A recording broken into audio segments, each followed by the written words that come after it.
What is up, y'all? It is late Saturday night. I have worked, I have taken a shower, I am tired, and I am makeupless, so it is just me. We are here for our Secret Teachings of Jesus. This is where I delve into the Gnostic Gospels. We're currently in the Nag Hammadi scriptures. I'm not a theologian or anything. I just had an interest and I thought it was interesting and I didn't know when I would have time to read these. So I decided to make it a weekly segment that we could do together. And basically I come home from work, I pick out a passage that's standing out to me that I start getting downloads on, and then I start the video. I'll read the passage to us and then we'll unpack together. All right. There are mystical and metaphysical benefits to studying Torah and, scripture and things around midnight and after the midnight hour. And it's for two reasons specifically, is that when we are pushing ourselves outside of our comfort zone, we are breaking the flesh and the spirit of Eucharist. And it reveals even more miraculous power than had this been easy to do. And so, when we make a sacrifice that is greater or more precious, that usually reveals more power, more energy, more potential for miracle, more potential for consciousness to come through. Also, if it's harder, oh my gosh, I was so tired. I did not feel like doing this tonight. And I was like, that means that the opponent is pushing me harder because more light could be revealed today. So here I am, rock you like a hurricane. I got a hangnail. All right, sidetracked. Deep talks, and I have a hangnail. My nail is chipped. I broke a nail. Okay. So, and then the other reason was that the earliest times of the day are the most positive hours. They have the most protection around them. The seed level is the purest, freshest form of the light. So there's this extra surrounding light of protection and mercy and favor around this time of night when you are connecting with the Torah or Zohar or Bible or scripture or holy sacred texts. Having said that, in the nighttime hours during the darkness, that is also the time when, negative forces can be out and about and, wreaking havoc. So it also adds extra protection to be, connecting with holy scriptures in the nighttime. So there's lots of mystical reasons, but those are a few. Okay, so tired, can barely keep my eyes open and still have to eat dinner. All right, so the portion that we are doing tonight, we're in the Gospel of Philip currently. If you go look at my playlist, Secret Teachings of Jesus, quite a few of the videos for a long time will be the Gospel of Philip. But before that, we were in the secret book of James. James as in Jesus's brother, which I always think is really fascinating. Okay, so the Gospel of Philip is these portions of text, and they're kind of cryptic, and it's you're kind of meant to meditate on them, and they sort of reveal their truth to you. There's a lot of references to various things going on. Okay, so the portion tonight is called Human Beings and Animals. Human beings and animals. The superiority of human beings is not apparent to the eye, but lies in what is hidden. Consequently, they are dominant over animals that are stronger than they are and greater in ways apparent and hidden. So animals survive, but when human beings leave them, animals kill and devour each other. Animals have eaten each other because they have found no other food. Now, however, they have food because humans till the ground. So as a preface, as a foundation to lay before we delve into this paragraph, I'm so tired that I just hallucinated a cursor blinking on this paper page. So there are, in Kabbalah, it breaks down beings into the 4 living kingdoms, and beings as in this physical earthly manifestation, not astral beings or spiritual beings or soul beings and all that.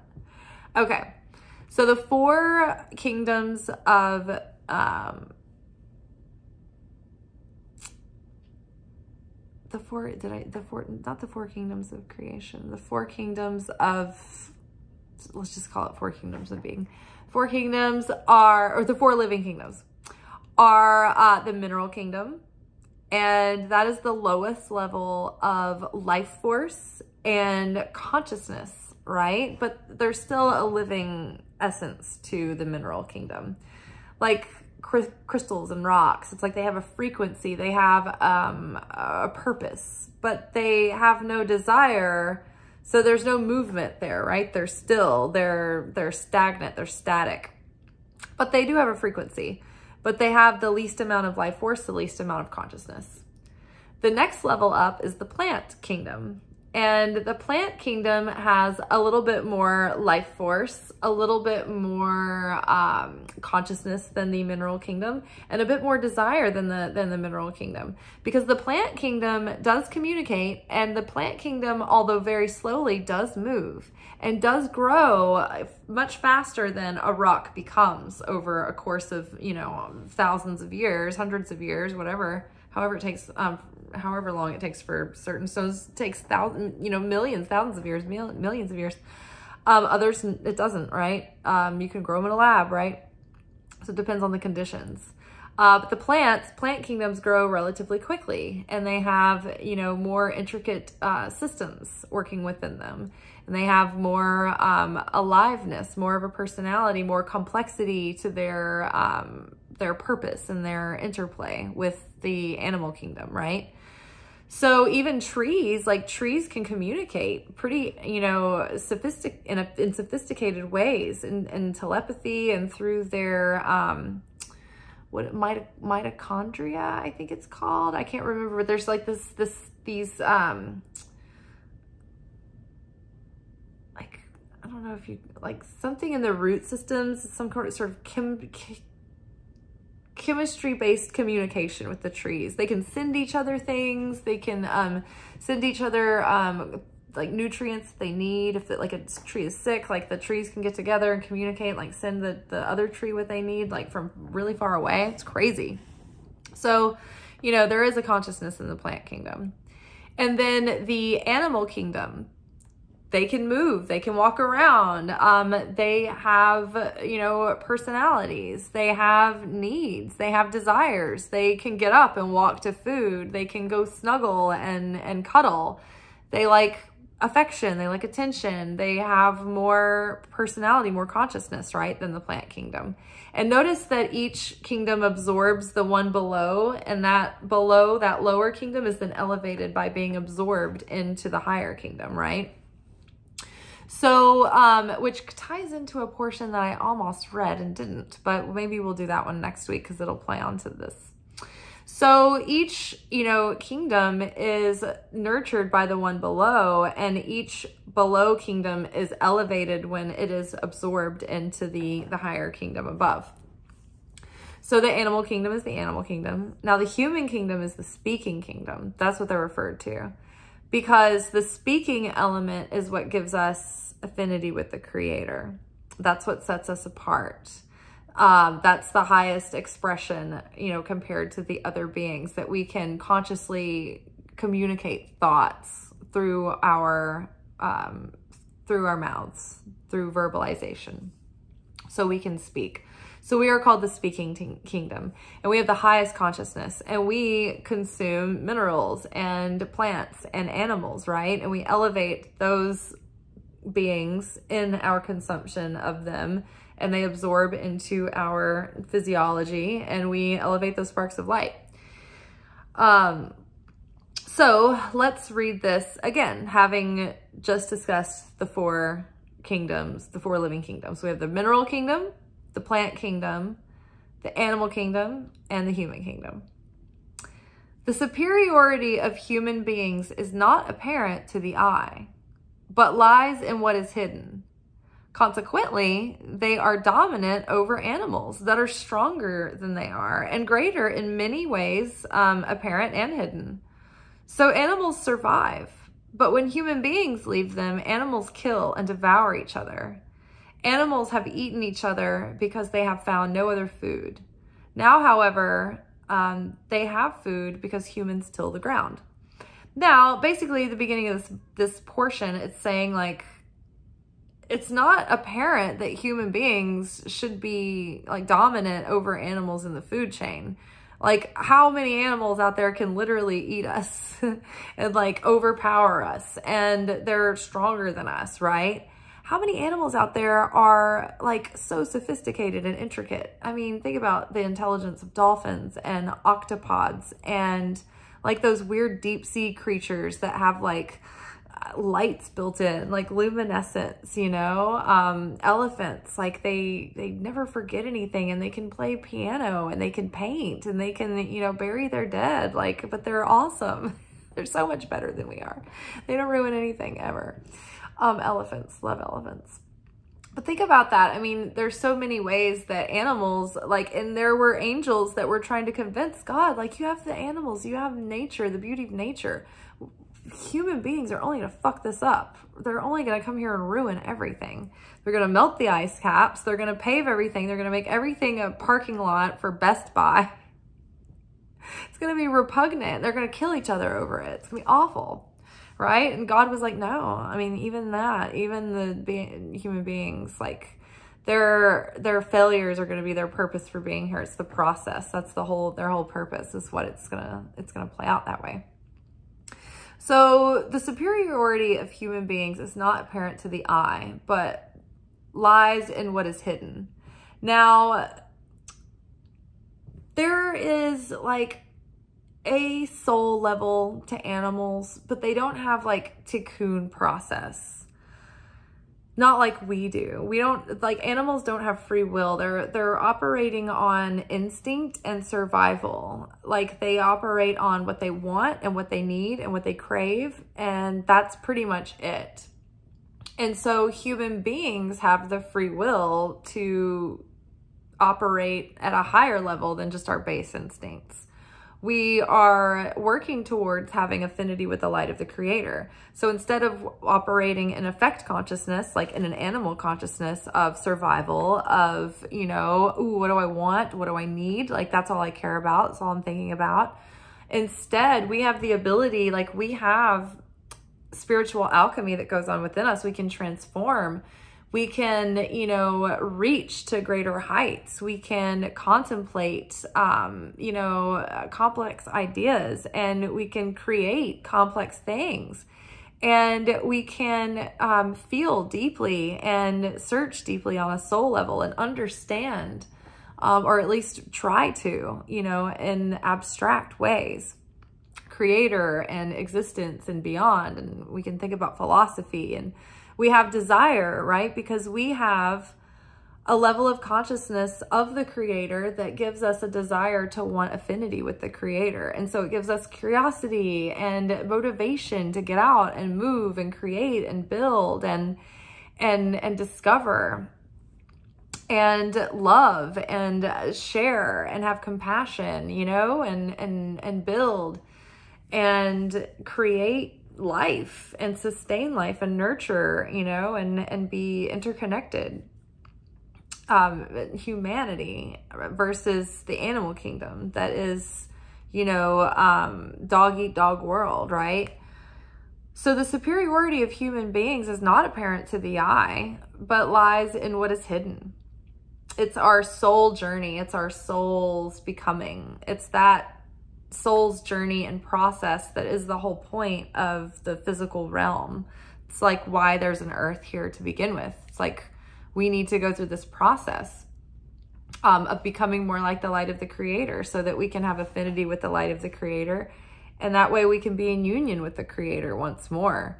You know, the creator is always sharing and always wants to be in union with us. But it was during that fall in our consciousness when the ego sort of started to take hold that there was a veil that separated human consciousness from being completely, you know, in unity with the light, right?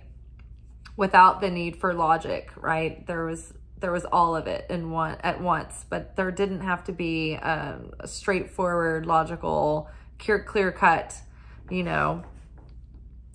There was so much intuition there too. That's the balance of the divine feminine and the divine masculine. So I can see the moon through my blinds right now. It's really bright. It's got like an indigo aura tonight. Okay, so the human superiority, or the superiority of human beings, is not apparent to the eye, but lies in what is hidden. Consequently, they are dominant over animals that are stronger than they are and greater in ways apparent and hidden. So animals survive, but when human beings leave them, animals kill and devour each other. Animals have eaten each other because they have found no other food. Now, however, they have food because humans till the ground. So this is like, when we talk about like vibrational frequencies, consciousness is kind of the same. It's like, we're all in this like wavelength, and there's like this status quo, like the average wavelength that the humanity's at. And then there are these like prophets that are born and come to earth and shake things up in such a way that their frequency elevates others around them, and it has a ripple effect, and it changes humankind in the way that they think and perceive forever. It's not like they have an effect on one generation or their immediate circle. It's like they have an effect on mankind, like throughout the rest of history. And the best example of this is Jesus. He was in a state of Christ consciousness on earth, and so his vibration was so high that by him coming to earth, it was like hitting a tuning fork that raised the frequency of the whole planet just by him being here. In fact, he had to come here and raise the frequency of the planet just so that we could have the ability to tune to that fork. Otherwise, we wouldn't have been able to ascend in consciousness without the Christ here embodied to set that resonance, to hit that boom, to hit that note, so that humanity could tuning fork itself to find that note and attune to that. So animals survive, right? Animals, like even before the Christ, like look at the archaic, dark, or they call it like, I'm going to go Old Testament on you. It's like that low base animalistic consciousness, right? And then suddenly like BC, and, you know, after AD, it's like, whoa, look at the way that the consciousness developed after that. And so even when Christ was walking the earth, like people weren't ready for it yet. They were like, you're demonic, we're going to kill you. And he's like, but I'm the Christ. Jesus. Not demonic.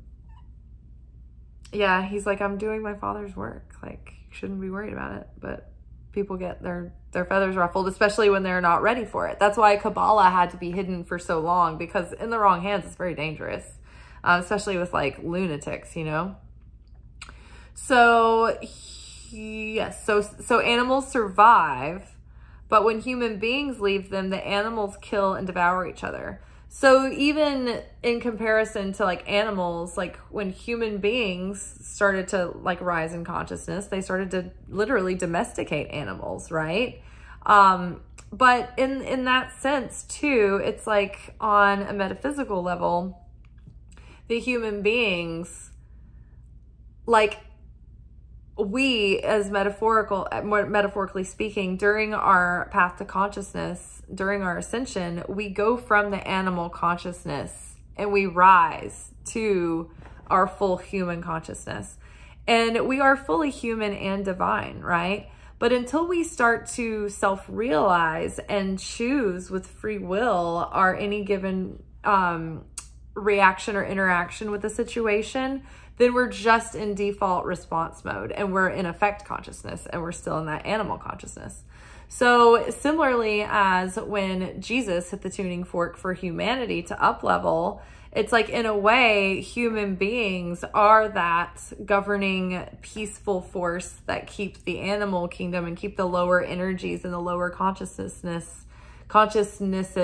and the lower frequencies we keep those governed and domesticated and in order. Otherwise, it would be chaos, right? In the beginning, there was formlessness and chaos. So there is something about the human frequency that organizes and elevates what is below us. That's why we can, you know, work with angels and, you know, direct their forces and get their assistance, right? Because they are here to help us.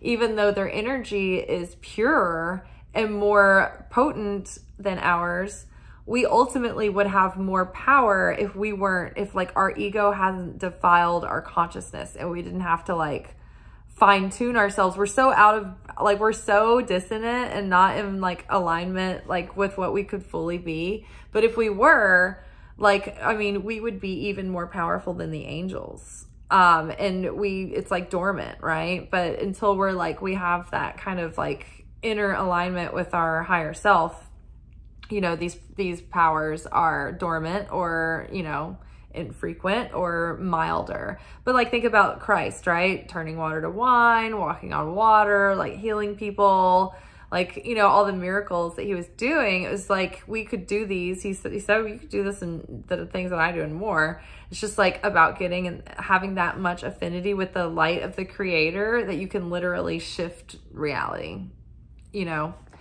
Miracles don't need time or space. They are like, you know, bypassing what's normal and humanly possible, materially possible. But when human beings leave them, animals kill and devour each other. And it's the same. It's like when our divine consciousness, when we disconnect with that, it's like we are fighting tooth and nail, devouring each other. Like our negativity devours the light. Our panic, our fear, our lack, our doubt devours the higher mind and the higher will, right? When it's out of control like that.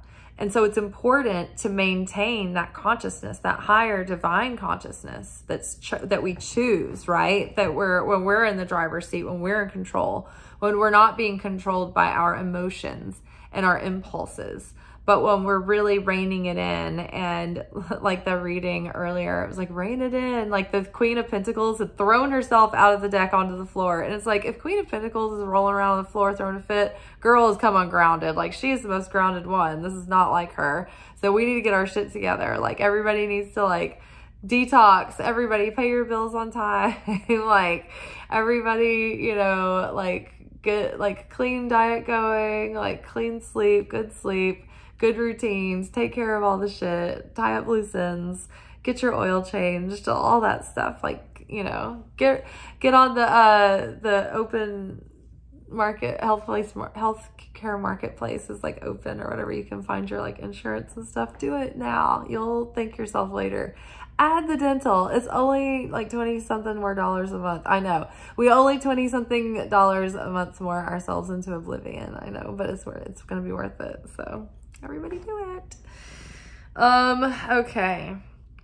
Ooh, does anybody have universal health care in their country that's watching? I know like there are other people in other countries. Do you like it? Is it wonderful?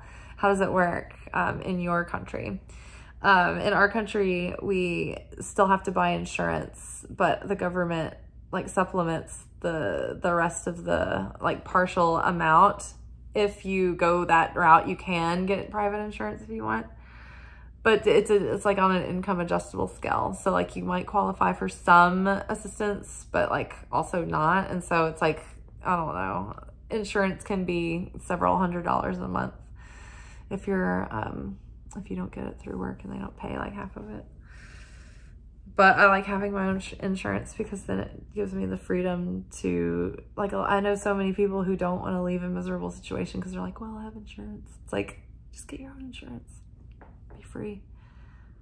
I'm a free spirit, man. My own insurance. It's very responsible free spirit.